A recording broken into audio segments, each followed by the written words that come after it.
Can we hear it start up? Sure can. So it's a one-piece tilt front end now. It's a 66 Fairlane. This is my office right here.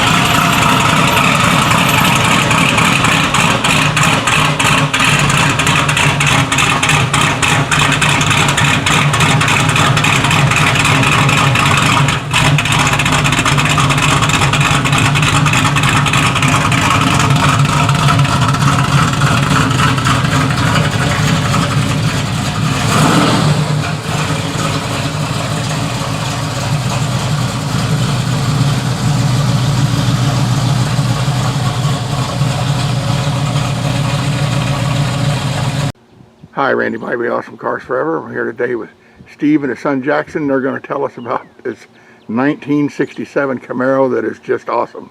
No pun intended, but it's an awesome vehicle.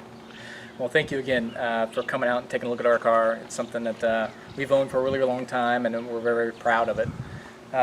This car originally came from Indianapolis. Originally, it was a California manufactured car and made its way across to the Midwest.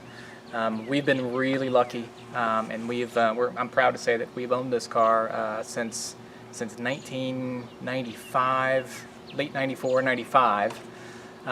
This car actually grew up in the neighborhood that I grew up on the east side of Indianapolis, and originated from, there was two owners in my neighborhood.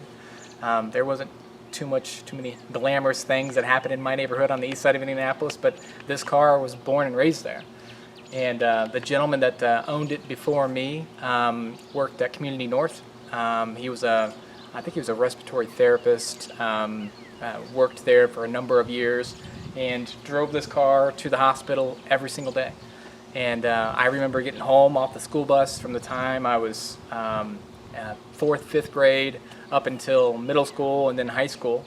I would see this car go by at the exact same time every single day as he was driving home from working at the hospital. And I remember going to him and proposing, at 13, 14 years old about how I could be a great caretaker of this car and how I could take it off his hands and buy it from him, and was constantly trying to encourage him to sell me the car, and he very kindly let me know that the car wasn't for sale, but that I would be the first one that he would call if it ever were to come up for sale. And so fast forward a handful of years later, back when I was in high school, I'd noticed the car, came back to his house one day, and it wasn't in the best of shape. He had apparently kind of a rough night out, I think, and the car had been damaged over that time, and I followed him home and literally walked in the driveway behind him and said, what happened? And he kind of told me this story, and I said, I'm still interested. And he said, I'm going to sell it. It's yours. And sold me the car. And so over the next handful of days, I pulled the money together, bought the car, and brought it home. And for about 6 months or so, it had been wrecked in the front end. The bumper was hit pretty hard. The grill was damaged. The front fender was damaged. It was in rough shape, but it wasn't in rough enough shape for a 15, 16-year-old kid not to drive it. So I enjoyed it for a bit. Originally, it had a 400 small block in it, and I decided in the barn at his house, he also had the original transmission and the original engine. So the original Power Glide transmission and the original 327. And so I with the deal, I negotiated to the engine and transmission, and I enjoyed the 400 small block for a while. And then I pulled the 400 small block, sold that, and that allowed me to take the car to the next steps, the next level. So that allowed me to get the body work done. That allowed me to get the original motor rebuilt and ready to go again. And then at that point, it was me and my best friend that, and again, this has been 20 years ago. We were just teenagers. We painted this car as it sits today in his one car garage. and as you can see, 20 years later, it's certainly not perfect, but it has held up to the test of time. It's held up quite a bit. There's no question. So I would argue that for the majority of the car, it's pretty much a survivor. You know, it's the original engine block is still in it. I have the original manifold. I have the original exhaust manifolds. I have the original intake. I have the original carburetor. That all sits in my barn. But I did enhance it a little bit. I did bore the block 30 over. I did put headers on it. I did put a high-rise Edelbrock intake on it. 4-barrel Holley. It sits on top. So we have done some modifications just to get a little bit more enjoyment out of it. It's got 2.5-inch exhausts that go into Flowmasters.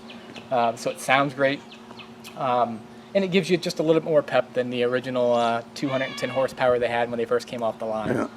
So, but I've saved all those extra parts. We did do a 350 turbo transmission as well, but the Power Glide sits in the barn too. So all those original parts are all here, and so when my boy here, Jackson, takes over the car, sooner rather than later, as I'm sure he would prefer, but not too soon, okay? He'll have all those parts and he can take it back to bone stock if he wants, or he can continue to build it and do what he wants to do with it and know that he has all those original parts. So I'm sure that sounds good to him. So, Right. Well, let's have a look inside. Sure.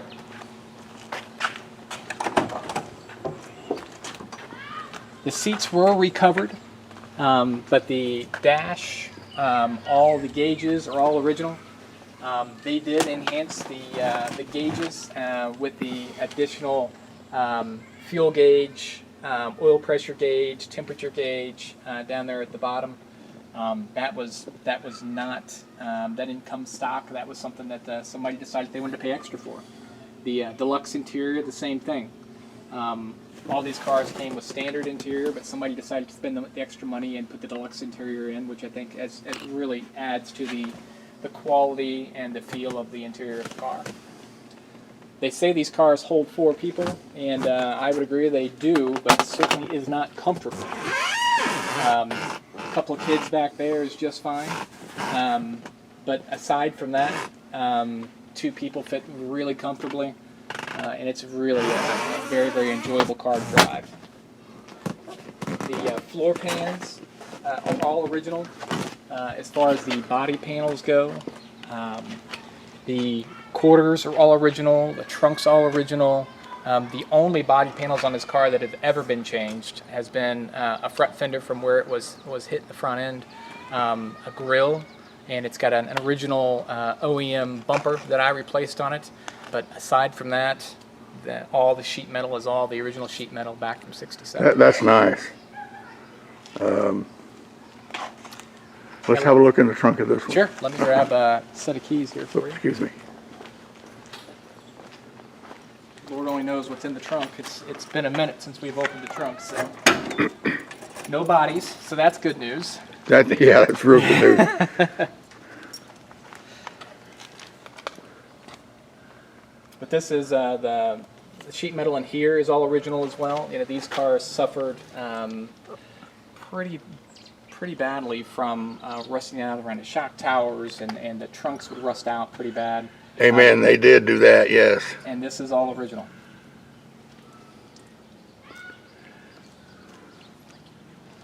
Lots of room in there for car show stuff. Yes, yeah. Go out and spend the day at a car show. So. Yep, we have done that many years for sure. Now, I'm curious. Did this car originally come with beauty rings on the wheels, or? So this car came with the they used to call them the dog bowl hubcaps. And I still have those dog bowl hubcaps. Okay. It's interesting because the Corvette rallies became super popular, you know, in the '60s, late '60s and '70s, and it became just the normal wheel that was on these cars. And so when I bought it, it had the dog bowl hubcaps on it. I still own all 4 of those and still have them, but I did put the Corvette rallies on it because I really like that look as well. Nothing wrong with that. It's almost as classic as the original. They definitely look good on there. Let's have a look under the hood. Okay.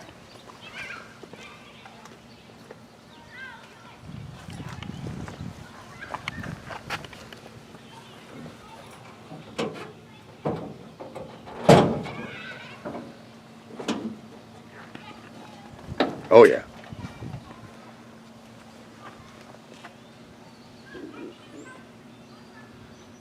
The car came with power steering, which I was very, very thankful for.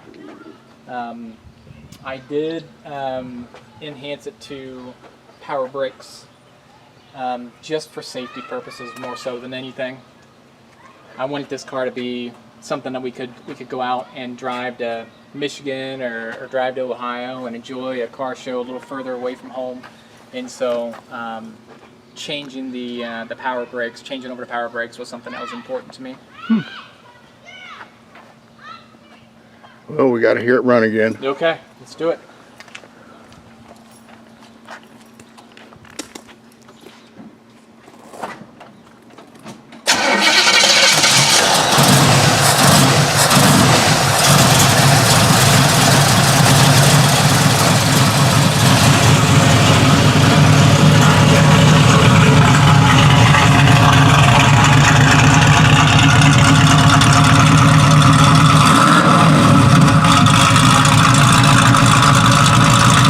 That sounded real good.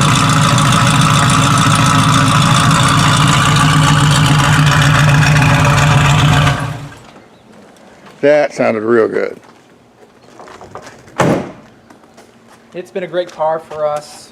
It's one of those cars that we built, and the reason we built it was so we can build memories in it. You know, it's very much been a staple in our family. This car has been around longer than he has been, but he I'm sure could tell stories of going to car shows and sitting in the back seat and going up and winning trophies. We've got a handful of those in the barn from the car shows we've been to, and I hope that those are the memories that stick with him, and also those late nights where we put a water pump on it here and there and replace the alternator. I remember those days. And you know, done those things that we have to do in order to go out and keep enjoying it. But again, this is just one of those cars that it has a wonderful story, one that we will continue to tell. We're making new stories and creating new stories and new memories with it, ones that he will be able to tell and enjoy. And then once he gets older and has children of his own and a family, he can have some of the same experiences and enjoy it just as we have. I'm thinking this one is the senior prom. Yeah. I'm thinking. I think you're probably right. Yes. Well, Steve, again, I want to thank you for being on the show today, you and Jackson both. And it's been another thrill. This is a really nice car. Thank you. So anyway, I want to thank all my subscribers. And if you're not subscribed, I really hope you do subscribe. It's free.